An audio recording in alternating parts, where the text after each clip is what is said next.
Assalamualaikum warahmatullahi wabarakatuh. Perkenalkan, nama saya Odisha Stabita dengan NPM 1006060322041. Di sini saya akan mempresentasikan jurnal yang sudah saya cari, yaitu analisis warna merah non-food grade pada jajanan anak sekolah menggunakan metode kromatografi kertas dan spektrofotometri UV visible proses kimia berbasis lingkungan hidup.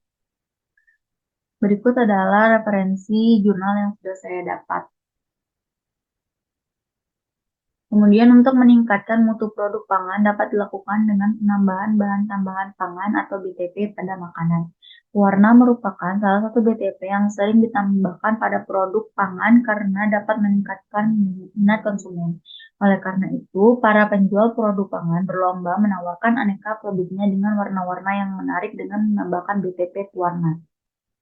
Tak terkecuali pedagang jajanan di sekolah-sekolah. Berdasarkan asalnya, warna dapat dibedakan menjadi pewarna alami dan pewarna sintetik. Kedua proses pewarna ini dapat digunakan pada jajanan, tetapi dengan cara tetap memacu kepada peraturan pemerintah yang mengatur mengenai penggunaan BTP pewarna. Namun hingga kini konsumen masih dihadapi pada masalah terkait penyalahgunaan pewarna pada pangan. Rodamin B merupakan pewarna terlarang yang masih sering dijumpai pada produk pangan, terutama pada jajanan anak sekolah. Pada penelitian ini dilakukan analisis deteksi pewarna rodamin B pada makanan dan minuman ringan yang dijajankan di sekitar sekolah secara kualitatif dengan metode kromatografi kertas dan secara kuantitatif dengan metode spektrofotometri UV-Vis. Dari hasil analisis kualitatif, didapatkan hasil bahwa sampel nomor 9 dan 10 dihasilkan noda dan nilai RF atau retardation faktor sama dengan kontrol positif rodamin B. Kedua sampel kemudian diuji secara kuantitatif dan didapatkan hasil bahwa sampel 9 dan 10 mengandung rodamin B dengan konsentrasi 0,043 dan 0,67 ppm berturut-turut. Pendahuluan. Mutu suatu produk pangan pada umumnya dinilai dari cita rasa, warna, tekstur, dan nilai gizinya. Untuk meningkatkan mutu produk pangan dapat dilakukan dengan penambahan bahan tambahan pangan atau yang dikenal dengan sebutan BTP pada makanan. Salah satu BTP yang sering digunakan adalah warna. Warna merupakan daya tarik terbesar untuk meningkatkan makanan setelah aroma. Warna dalam pangan dapat meningkatkan penerimaan konsumen terhadap suatu produk. Oleh karena itu, pedagang pun berlomba menawarkan aneka produknya dengan warna-warna yang menarik, tak terkecuali pedagang makanan jajanan di sekolah-sekolah. Berdasarkan asalnya, pewarna dapat dibedakan menjadi pewarna alami dan pewarna sintetik. Pewarna alami itu pewarna yang dibuat oleh proses ekstraksi, isolasi, derivatisasi atau sintesis parsial dari tumbuhan, hewan, mineral atau sumber alami lain. Sedangkan pewarna sintetik adalah pewarna yang diperoleh melalui proses sintesis secara kimia. Pewarna sintetik yang diperbolehkan untuk pangan antara lain tetrazin, kuning quinolin, karmoisin, eritrosin, biru berlian VCF, hijau VCF, dan coklat HT. Pemerintah melalui Kementerian Kesehatan Republik Indonesia telah menetapkan peraturan terkait jenis pewarna yang diizinkan untuk digunakan pada pangan olahan serta batas maksimum penggunaan. Hal ini sebagai langkah antisipasi guna melindungi masyarakat dari bahaya keracunan pewarna yang marak beredar di pasaran. Pewarna sintetis berbahaya yang masih sering dijumpai pada pangan adalah pewarna merah rodamin B. Menurut survei yang dilakukan Badan Pengawasan Obat dan Makanan, setidaknya 50% makanan jajanan yang dijual di sekolah-sekolah sama sekali tidak baik untuk kesehatan karena ditemukan adanya zat warna tekstil ini yang dapat merusak sistem saraf, hati, dan pernapasan.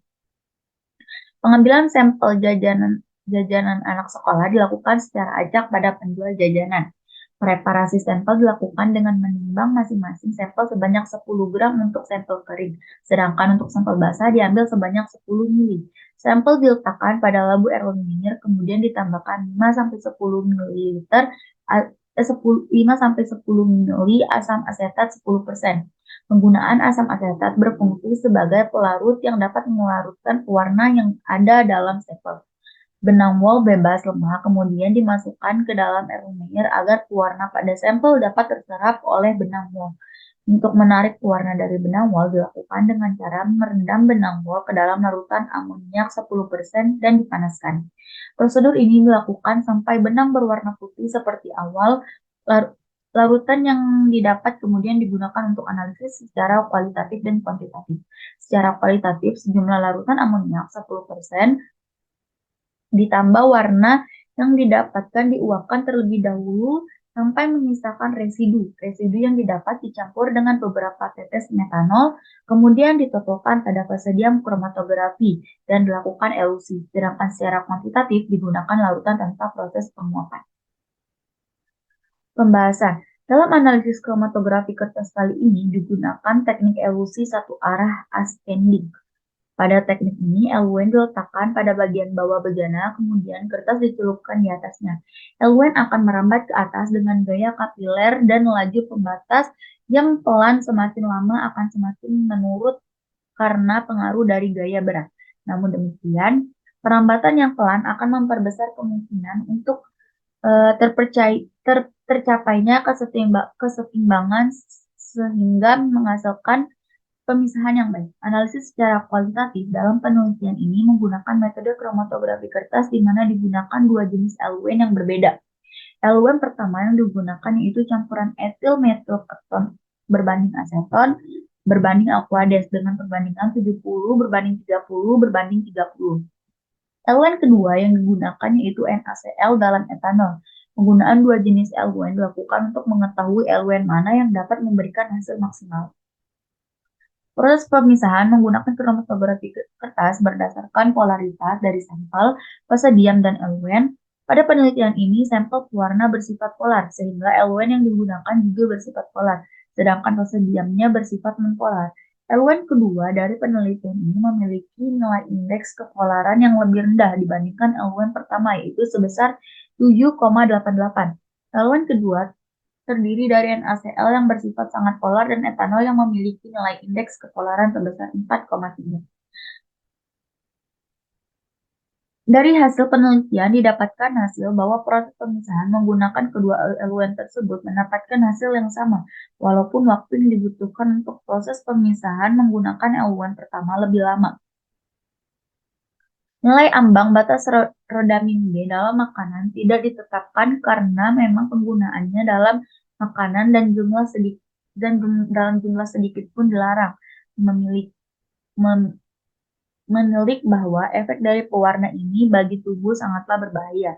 Kedua sampel yang positif rodamin B berupa saus cilok dan snack ringan. Cilok dan snack ringan ini dibuat oleh produsen masing-masing, tetapi saus dan bumbu yang digunakan dibeli di pasaran. Hal ini berarti sebenarnya para produsen jajanan sekolah telah membuat produk yang aman bagi kesehatan. Hanya saja perlengkapan yang digunakan belum aman. Dari hasil pengamatan menggunakan kromatografi kertas, noda terlihat bergerak pada sampel nomor 9 dan 10 dengan nilai RF rata-rata masing-masing 0,775 dan 0,91 secara berurutan. Jika dibandingkan dengan panjang noda dan nilai RF larutan baku rodamin B, kedua sampel ini memiliki nilai RF yang mendekati nilai kontrol positif. Kedua sampel ini kemudian diuji secara kuantitatif menggunakan metode spektrometer UV-Vis untuk mengetahui kadar rodamin B pada sampel. Kemudian ada kesimpulan yaitu dari hasil penelitian yang didapatkan sampel jajanan sekolah yang dianalisis ternyata belum aman dari pewarna non-food grade. Dua jenis sampel yang positif mengandung rodamin B berupa saus cilok dan snack ringan dengan konsentrasi masing-masing 0,043 dan 0,67 ppm. Padahal penggunaan rodamin B dilarang penggunaannya barang sedikit pun dalam makanan. Oleh karena itu, penting untuk memberi edukasi bagi penjual jajanan agar tidak membeli bahan perlengkapan jajanan yang mengandung roda milih. Sekian dapat saya presentasikan. Terima kasih. Wassalamualaikum warahmatullahi wabarakatuh.